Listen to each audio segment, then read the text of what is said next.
हाँ जी दोस्तों, मेरा नाम सचिन शर्मा है। मेरा channel MC square Albert Einstein है। आज मैं आपको रामायण का वो किस्सा बताने जा रहा हूँ जिसमें रावण अशोक वाटिका में तलवार लेकर सीता मैया को मारने के लिए बढ़ा। तो पेड़ पर बैठे श्री हनुमान जी ने जब ये दृश्य देखा तो उनका मन किया कि रावण की तलवार लेके रावण का सिर कलम कर दूं।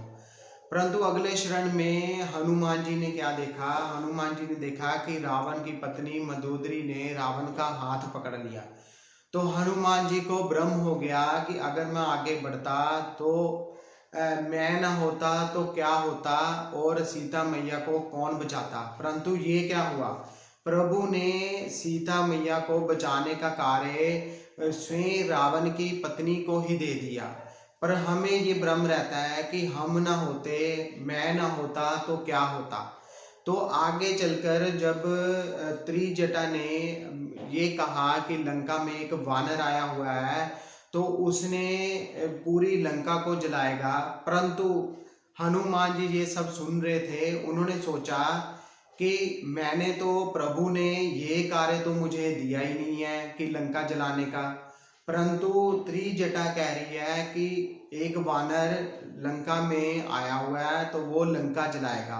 अगले क्षण में क्या हुआ, अगले क्षण में हनुमान जी को पता लगा कि त्रिजटा एक सपने में देखती है कि एक वानर लंका में आया हुआ है तो उसने अपनी पूंछ से पूरी लंका को जला दिया है। तो आगे जाके जो रावण के सैनिक होते हैं, सैनिक हनुमान जी को पकड़ लेते हैं और रावण के पास लेके जाते हैं।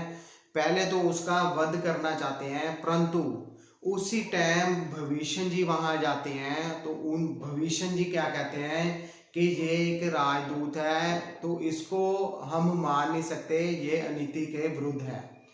तो प्रभु ने क्या कार्य करवाया, प्रभु ने रावण के मुंह से ही ये कार्य करवाया कि अब इसको मारा नहीं जाएगा, इसकी पूंछ में कपड़ा लपेट के घी डाल के और इसकी पूंछ को जलाया जाएगा।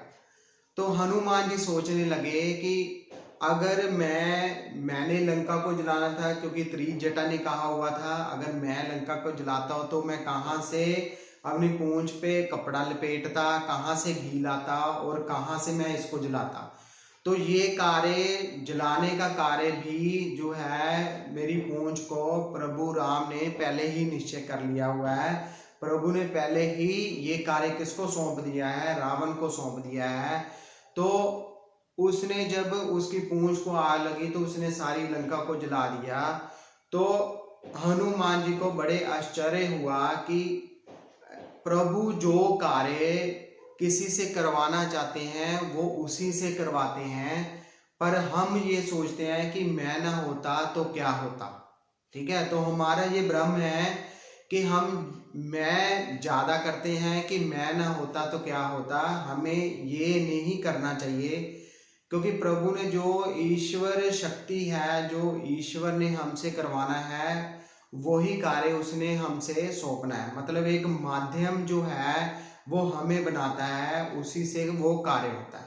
ठीक है, तो ऐसे जो है मैं आपको इस जो रामायण का ये किस्सा है इससे मैं आपको ये बताना चाहता था कि जो कार्य होना होता है वो किसी न किसी ढंग से जो है प्रभु हमारा कार्य करवा देता है। Thank you, have a nice day.